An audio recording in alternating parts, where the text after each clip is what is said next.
कार्यक्रम के पुण्यार्जक हैं श्री कंवरलाल जी महावीर प्रसाद जी, पाटनी, मदनगंज, किशनगढ़, राजस्थान। साधन जो दिव्य दिव्य है, देवेंद्रों के दिए गए, अपने ही सौभाग्य से पाए पद पदार्थ बहुमूल्य नए, तथा तात उपलब्ध कराए शुभ सुंदर नारी का संग। ये सब सुख अद्भुत सब मिलकर युगपत भोग रहे बिन भंग, युगपत भोग रहे बिन भंग।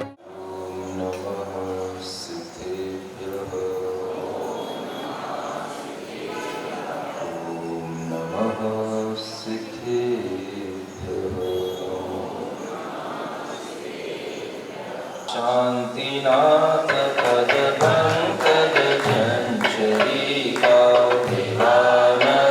समभवन गणनांग भेदा।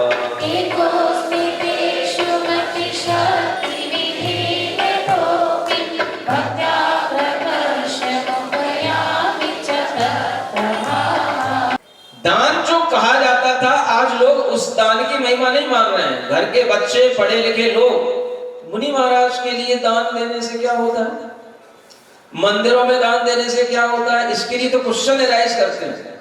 और जो ये काम होते हैं, इन कामों में सबसे ज्यादा आगे आकर के ये डोनेट करना, ये डोनेट करना, ये डोनेट करना, ये करना, इनके लिए करना, इन कामों में आगे रखते हैं। माने दान की महिमा कहीं से कहीं तक किसी के दिमाग में है ही नहीं, पढ़े लिखे बच्चों के अंदर तो और भी नहीं। जब तक ये दान का स्वरूप धर्म से नहीं जुड़ेगा, धर्म यानी सम्यक दर्शन, सम्यक ज्ञान, सम्यक चारित्र, जो इनका पालन करने वाले हैं उनके लिए उचित देह योग जो भक्ष्य वस्तु होती है, जो उनके धर्म में सहयोगी होती है, धर्म की वृद्धि करने वाली होती है, उस वस्तु को जब हम प्रदान करते हैं तो वो दान कहलाता है। और ऐसी दान देने वाला वह दाता दाता कहलाता है, नहीं तो वह भी कुदाता कहलाएगा। पात्र भी कुपात्र, दान भी कुदान, देयो वस्तु भी कुदे और दाता भी कुदाता। सुन रहे हो? आज तक कभी नहीं सुना होगा कि दाता भी कुदाता होता है। पात्र तो कुपात्र बहुत बोलते रहते हो, लेकिन आप लोग अपने लिए अब ये समझने की कोशिश करें कि हम कहीं कुदाता तो नहीं है। और जो अपनी देह का दान कर रहे हैं, ऐसा करके जा रहे हैं, वो निश्चित रूप से कुदाता कहलाएगा, क्योंकि ये कोई देने योग्य वस्तु नहीं है। आप अपने मन के अंदर ये भाव रखें कि हम दान उसको कहें जिस दान से हमारा कोई अनुग्रह होता हो, हमारे लिए पुण्य की वृद्धि होती हो, धर्म की वृद्धि होती हो, और सामने वाले की भी धर्म की वृद्धि होती हो। वह देह वस्तु जो योग्य है वही हमारे लिए दान की वस्तु कही जाएगी। जो योग्य नहीं है उसे हम देह वस्तु नहीं कह सकते। और ये सब कुछ चर्चा जैसे यहां पर सभा में हो रही है, ठीक इसी अंदाज में मेघरथ ने उस देव को समझाया जो गीध के रूप में सामने आया था। सुन रहे हो गिद्धो? तुम्हें भी गीध कहने में क्या दिक्कत है? जो कुछ नहीं जानता, कुछ स्वरूप को नहीं समझता और किसी ना किसी बहाने सामने आकर के बैठा है, तो उसको भी समझ में आ जाए। तो इन प्रसंगों को लेकर के हमें इन बातों को भी समझ लेना चाहिए। और इस तरह से जो समाजों में ये वृत्तियां प्रवृत्तियां बढ़ रही हैं, उन्हें हम रोकने की बात तो कुछ नहीं कहेंगे, लेकिन हर आदमी को अपने विवेक से अपने आप को रोकने में तत्पर होना चाहिए। व्यक्ति का ये खुद का भाव होना चाहिए कि वह क्या करे क्या ना करे। आजकल देखने में आता है लोग अपने अपने ग्रुप बना लेते हैं, यूथ के ग्रुप बन जाते हैं, सब अपने अपने ग्रुपों के साथ में एक कर रहा है, सब करते हैं। क्या कर रहे हैं, कौन सी समझ के साथ कर रहे हैं, किसी को नहीं मालूम। बस एक ट्रेंड बना लेते हैं। हर बार हमें महावीर जयंती पे ये करना है, दीपावली पे ये करना है, इस तरह के कैंप लगाना है, ये डोनेट करना है, वो डोनेट करना है। और इस तरह की जो प्रवृत्तियां सुनने में आती हैं, हमें इसमें कहीं से कहीं तक कोई धर्म दिखाई नहीं देता। क्या भगवान तीर्थंकरों की जयंतियों पर भगवान ने ऐसा कहा था कि हमारे लिए इस तरीके से जयंती मनाने के लिए ऐसा करना? किसी शास्त्रों में लिखे हैं इस तरह के कार्य करने को? फिर ये कार्य धर्म के नाम पे क्यों शुरू हो गए?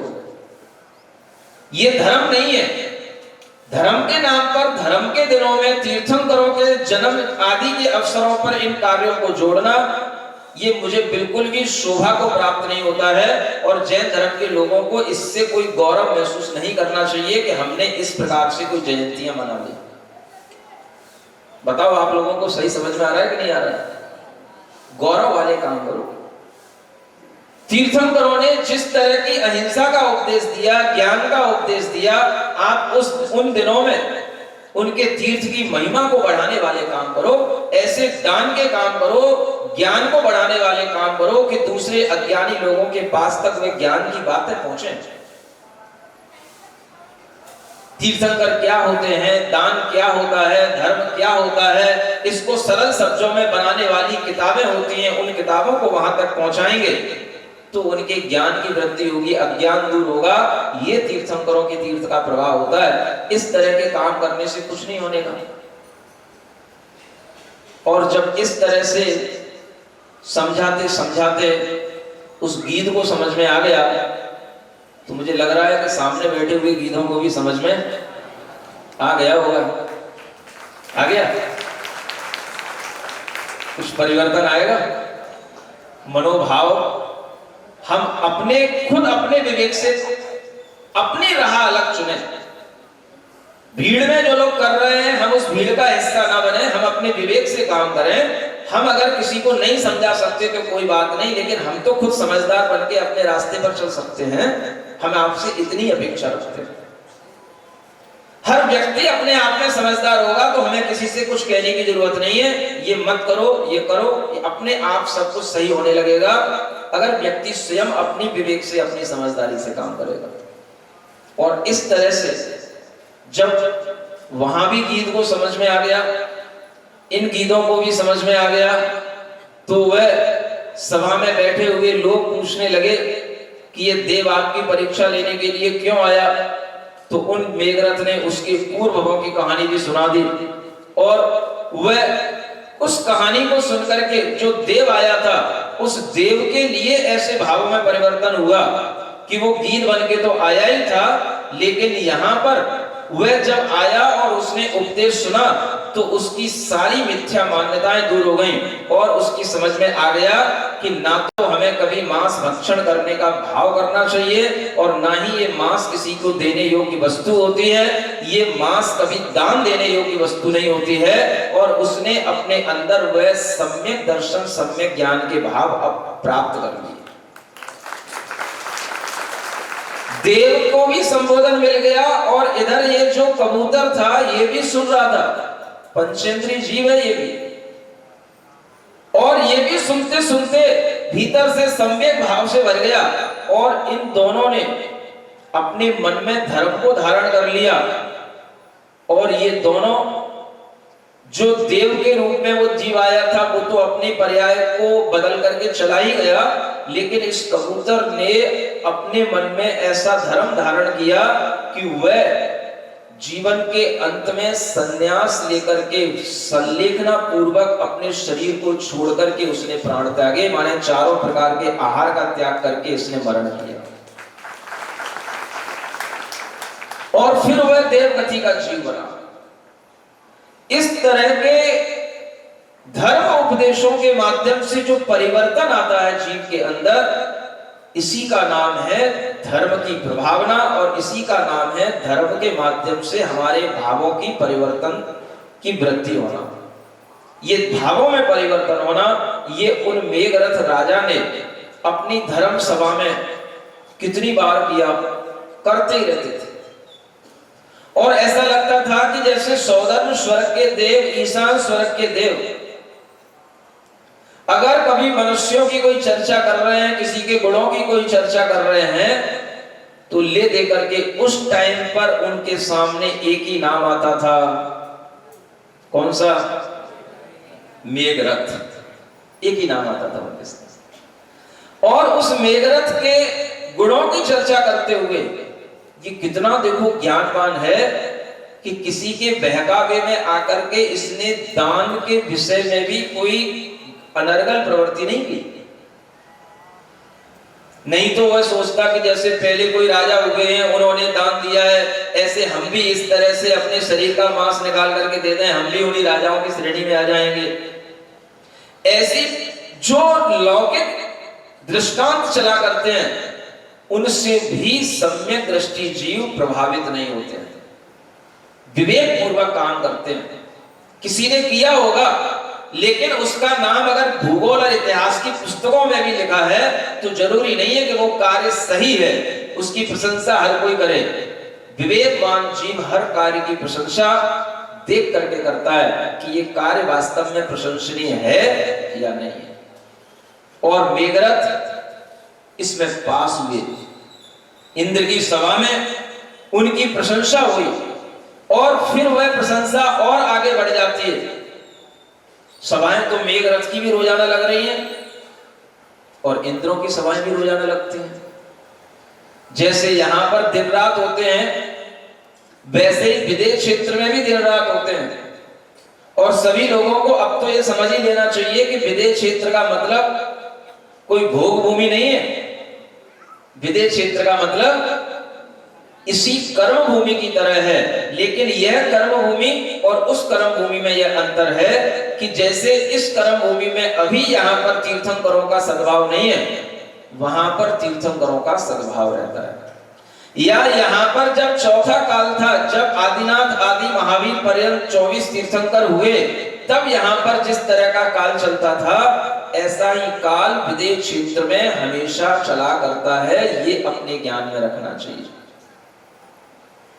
विद्याधरों के यहाँ पर भी और उन विदेश क्षेत्रों के यहाँ पर भी इस तरह के काल का प्रवर्तन रहता है। भोग भूमि अलग चीज है। भोग भूमि में तो कोई भी जीव चारित्र ले नहीं सकता, वहां तो कोई व्रतों को धारण कर ही नहीं सकता। भोग भूमि में तो वह किसी भी प्रकार का कोई कर्म कर ही नहीं सकता। सठ कर्म करने की जहां व्यवस्था होती है, वो कर्म भूमि कहलाती है। सठ कर्म समझते क्या?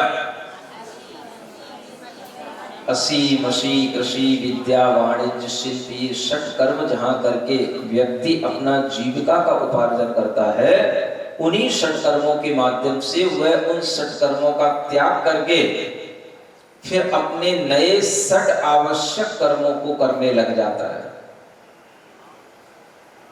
जहां कर्म होगा वहीं पर धर्म होगा।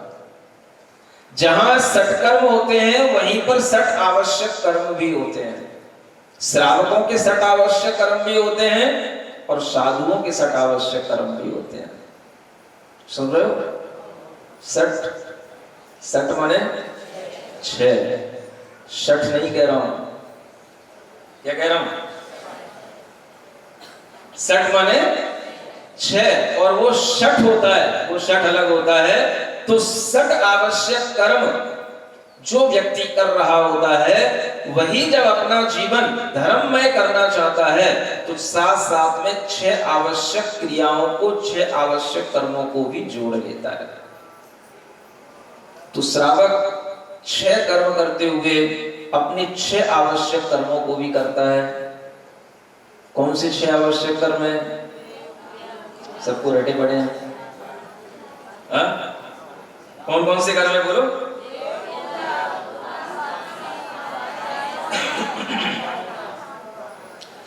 देव पूजा, गुरु उपासना, स्वाध्याय, संयम, तप और दान। ये क्या है? ये 6 आवश्यक कर्म हैं। ये कहां होंगे?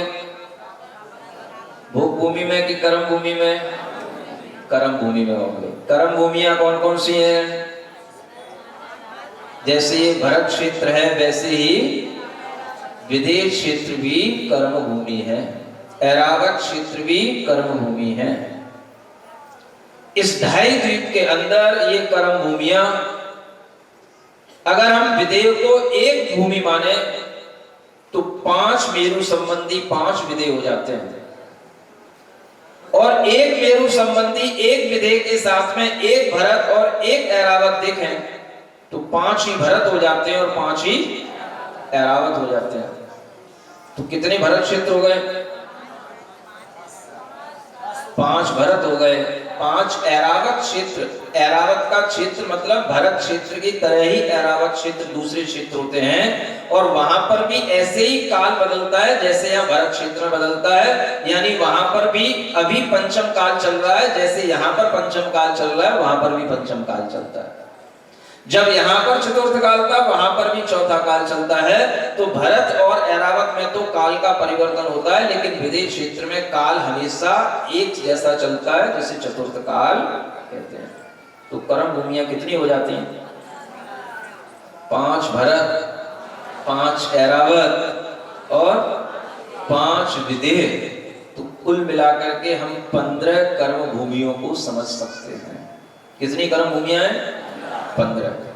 इन्हीं कर्म भूमियों में सम्यक दर्शन, सम्यक ज्ञान और सम्यक चारित्र का पालन किया जाता है। धर्म इसी का नाम है, और धार्मिक जीव इन्हीं कर्म भूमियों में रहते हैं। ऐसी विदेह आदि क्षेत्रों में रहने वाले उन जीवों में इधर उनके पिता तीर्थंकर बन गए, केवल ज्ञान के साथ में उनकी धर्म सभाएं चल रही हैं, वो अलग अपना उपदेश दे रहे हैं, समोसरण लग रहा है, और इधर उन्हीं के घर में उत्पन्न हुए उनके पुत्र मेघरथ और दृढ़रथ को तो भूल ही गए तुम लोग। दृढ़रथ कौन है?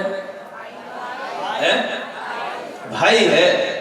और यह अभी इस जन्म में भी उनका मेघरथ और दूसरी रानी से दृढ़रथ नाम का वह पुत्र बना। यही वो गढ़धर का जीव है जो आगे चल करके शांतिनाथ भगवान का गढ़धर बनेगा।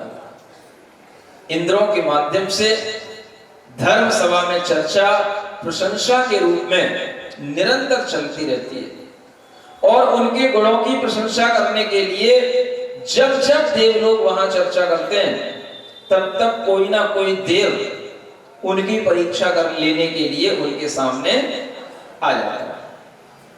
बहुत दीर्घ काल रहता है राजभोग वैभव में। अब करना क्या है? जिनके पास कुछ कमी होती है वो तो चलो फिर भी ठीक है कि भाई ये मिल जाए, ये मिल जाए, ये मिल जाए, और जिन्हें सब कुछ भरा पूरा मिला हुआ है, कुछ करना ही नहीं है, तो करना क्या है? इसीलिए महाराज ये लोग धर्म करते होंगे, इन्हें कुछ करना नहीं होता। ऐसा आप लोग कैसे सोचते होंगे? आपके लिए भी अगर ये सब कुछ मिल जाएगा तो भी आप धर्म नहीं कर पाओगे, क्योंकि आपकी वृत्ति कैसी हो जाएगी? जैसे पहले वह अर्धचक्री हुआ था, वह भी पुण्य के योग से अर्धचक्री बना था, लेकिन जीवन में कभी धर्म करने का टाइम मिला नहीं। तो ऐसा जरूरी नहीं है कि सब राजा बन करके धर्म कर लेते हैं। अरे धर्म तो वो कर पाते हैं जिन्हें पिछले जन्मों का कोई संस्कार होता है, और इनका संस्कार तो कितना बड़ा कि बस एक भव के बाद में इन्हें मुक्त होना है। ऐसा यह मेघरथ का जीव है जो निकट भव्य जीव है, उसके अंदर के संस्कार तो बहुत बड़े हुए होंगे। सभा में प्रशंसा होती है। एक बार यह चतुर्दशी के दिन जो प्रोषद उपवास होते हैं, वह प्रोषद उपवास में प्रतिमा योग धारण करके खड़े हो जाते हैं। प्रतिमा योग जानते हो? प्रतिमा की तरह निश्चल खड़े हो जाना या बैठ जाना, निश्चल। पूरी रात्रि का वह योग हो सकता है, इसे रात्रि प्रतिमा योग कहते हैं। दिन भर का हो सकता है, वो दैवशिक प्रतिमा योग हो सकता है, एक दिन रात का भी हो सकता है। और श्रावक लोग भी हमेशा ये पर्व माने जाते हैं, अष्टमी चतुर्दशी। खास तौर से जब नंदीश्वर के पर्वों के समय पर जो चतुर्दशी आती है, वह और ज्यादा वह साधना के योग्य होती है। और वह फिर अगली बार फिर जब नंदीश्वर आया तब फिर उन्होंने नंदीश्वर की वह पूजाएं की, और फिर वह एक चतुर्दशी के दिन प्रतिमा योग से अचल होकर के खड़े हो गए। इधर वो खड़े हुए निश्चल होकर के अपना आत्म ध्यान कर रहे हैं, पंच परमेष्टि का ध्यान कर रहे हैं। और उधर ईशान स्वर्ग में ईशान इंद्र के माध्यम से चर्चा होती है।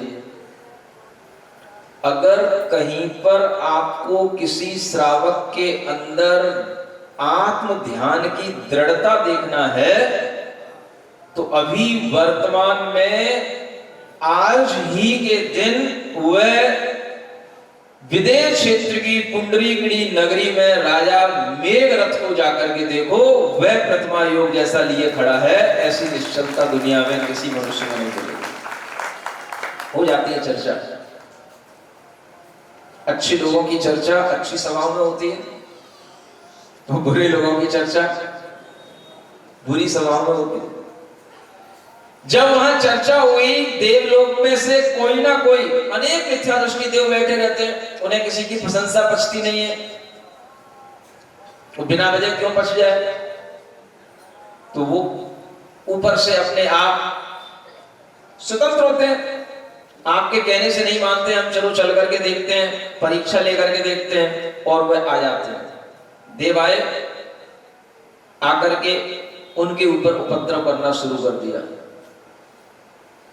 तरह तरह की आवाजें निकालना, तरह तरह से डराना, तरह तरह से विचलित करना, तरह तरह से उनके लिए कुछ भी उनके ऊपर फेंकना, उनके ऊपर कुछ भी डालना, तरह तरह से चेष्टाएं करना। और हर तरह से चेष्टा कर करके जब वो देखते हैं कि मेघरथ बिल्कुल निश्चल खड़े हैं, उनके अंदर कोई भी विचलन नहीं हो रहा है, तो देव लोग अपनी उस व्यवधान की प्रक्रिया को करते करते करते करते करते करते थक जाते हैं। रात से शुरू होते हैं, दिन निकल आता है, और सोचते हैं कि अब हम इनको डिगा नहीं पाए, तो अब हम क्या करें? तो अपना उपद्रव बंद करके उनके सामने तब हाथ जोड़ करके खड़े होते हैं, कहते हैं, हे प्रभु, आपकी चर्चा हमारी इंद्र सभा में चल रही थी, हम उसे सुनकर के आपकी परीक्षा लेने के लिए आए थे।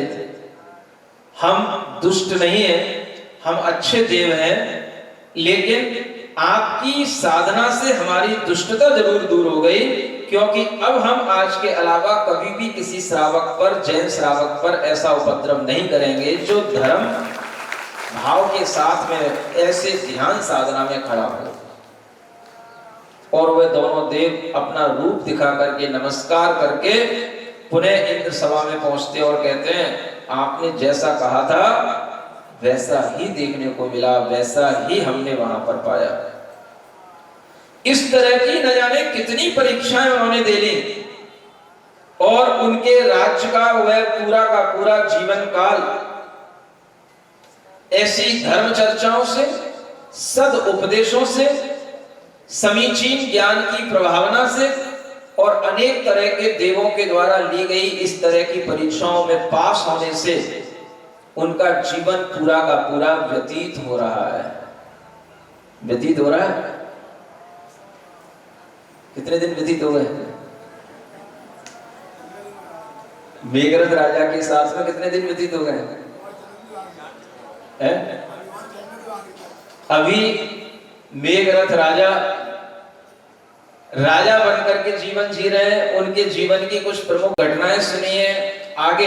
वह मेघरथ राजा जब तक संसार के भोग वैभवों का त्याग नहीं करेंगे तब तक वह आगे बड़े बनने वाले तीर्थंकर महाराजा नहीं बन पाएंगे। वह प्रसंग भी उनके जीवन में आने वाला है, लेकिन ध्यान रखना, इस बार का जो उनका त्याग होगा और इस बार की जो उनकी तपस्या होगी वो बहुत विशिष्ट होगी।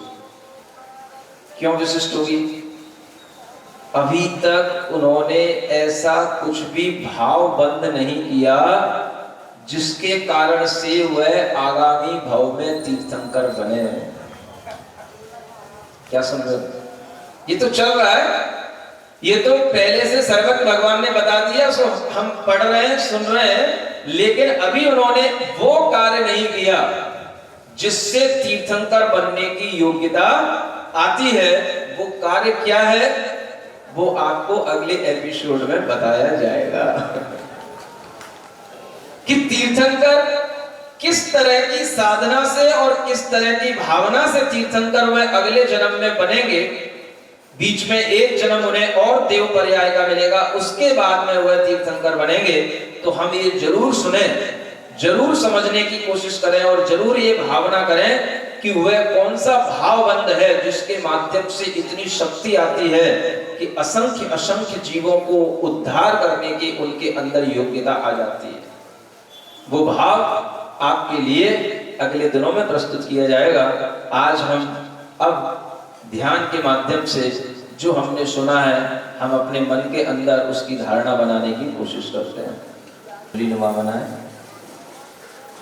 दोनों हाथ मिले रहें, उंगलियां हल्की सी ऊपर की ओर, कोहनियां बिल्कुल सीधी खींच करके सामने सीधी रखें।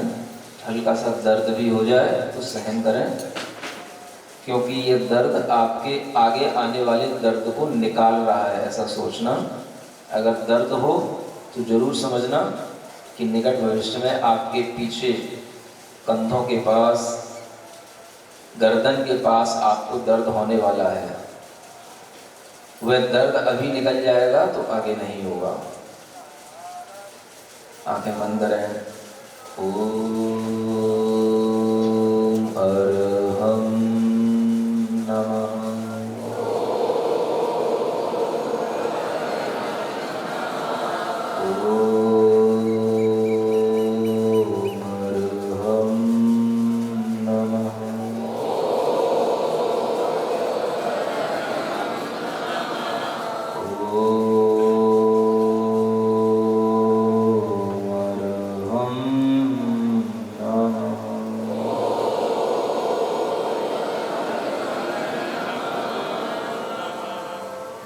अपने दोनों हाथ नीचे कर लें, ज्ञान मुद्रा में हाथों को बनाकर बैठें।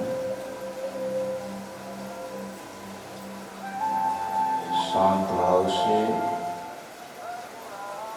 अपनी श्वास पर ध्यान दें।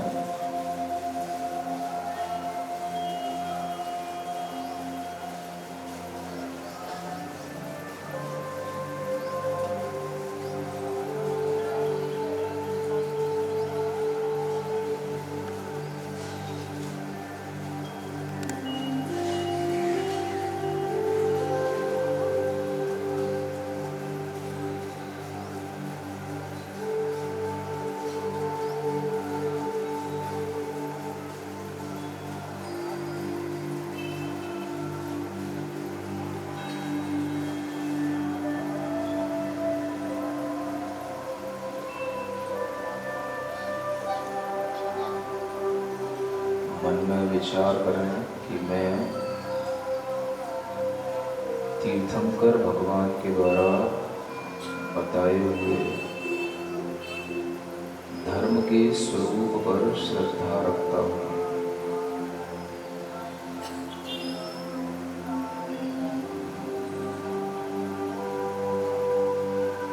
तीर्थंकरों ने जो अहिंसा धर्म,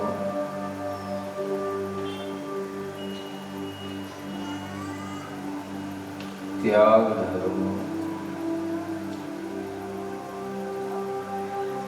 हमें दिया है, उस पर मैं श्रद्धा करता हूँ।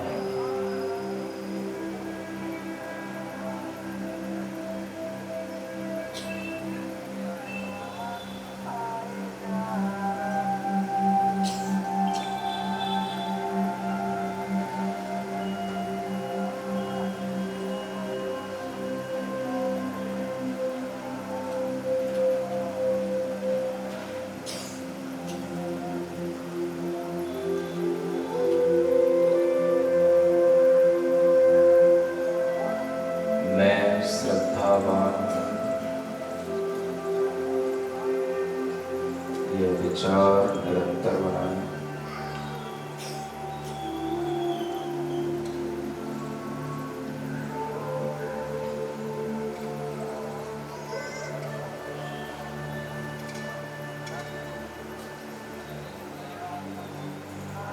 मैं विवेकवान हूँ, ये भी विचार करें।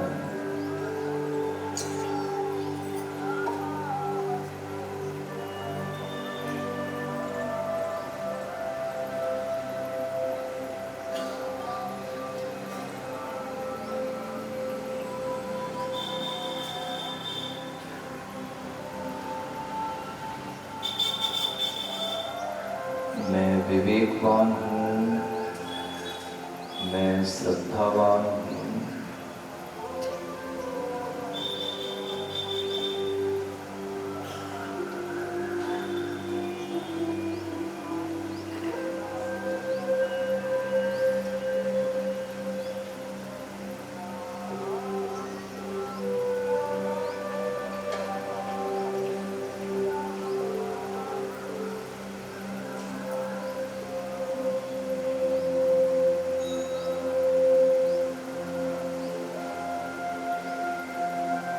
मैं विवेकवान हूँ, मैं श्रद्धावान हूँ,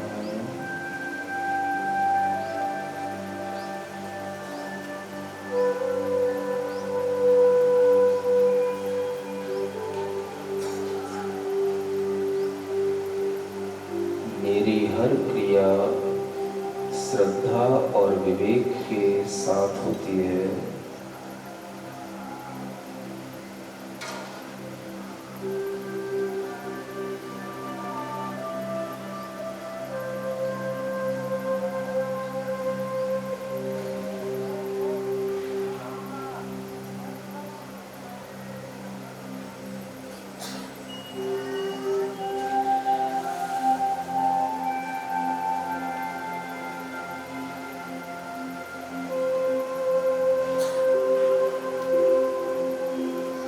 मैं श्रद्धावान हूँ, मैं विवेकवान हूँ,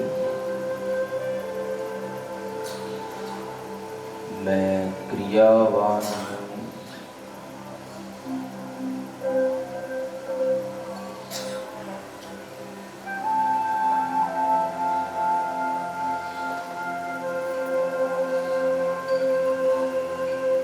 मैं एक सच्चा श्रावक हूँ।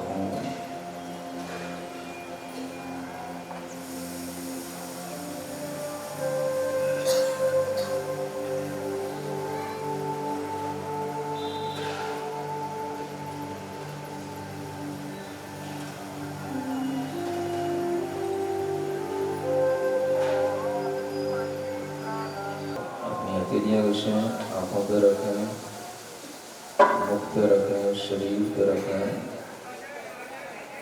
और अपनी आंखें खोलें।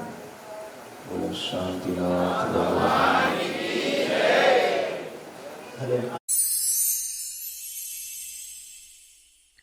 सिरिजिणवाणी जग कल्याणी जग जन मदतम मोहरी जणमण हारी गढ़हर हारी जम जरा भव रोग हरि तिथियराणम दिव्य झुणिम जो पढ़ई सुणई मय्ये धारई राणम सौख मणंतम धैर्य सासद मोक्ष पदम पावई सासद मोक्ष पदम पावई। इस कार्यक्रम के पुण्यार्जक थे श्री कंवरलाल जी महावीर प्रसाद जी, पाटनी, मदनगंज, किशनगढ़, राजस्थान।